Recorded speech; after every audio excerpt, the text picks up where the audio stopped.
Hi friends, Anandi గురించి పూజారి తాత నిజం చెప్పినా కూడా జ్యోతి సూర్య నమ్మరు. నమ్మకోకుండా చేస్తుంది ఇందుమతి. కుట్టినే అసలైన జీవన అనడానికి సరైన ఒక ఆధారం కూడా లేదే అని సూర్య అంటాడు.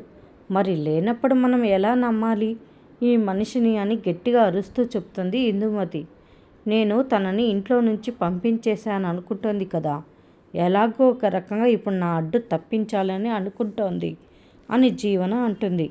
ఆనంది జీవనని గట్టిగా అరుస్తుంది. జీవన అని నిజాలు మాట్లాడుతుంటే తట్టుకోలేకపోతున్నావు కదా అని జీవన అంటుంది.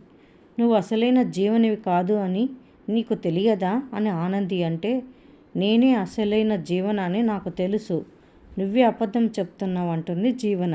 నేను చెప్పేది అబద్ధం అనుకుంటే నువ్వే అసలైన జీవనవని నీ కడుపులో పెరుగుతున్న బిడ్డ మీద ఒట్టేసి చెప్పు అని ఆనంది అనగానే జీవన ఒక్కసారిగా షాక్ అవుతుంది. జీవనతో పాటు జ్యోతి, సునంద అందరూ కూడా ఆశ్చర్యంగా షాకింగ్గా చూస్తారు. మరి జీవన తన కడుపులో పెరుగుతున్న బిడ్డ మీద ఒట్టేసి నిజం చెప్తుందా? జీవన కాస్త భయపడుతుంది కానీ ఖచ్చితంగా తన బిడ్డ మీద ఒట్టేసి చెప్పాలని అనుకుంటుంది. తనే జీవన అని చెప్తుంది కూడా.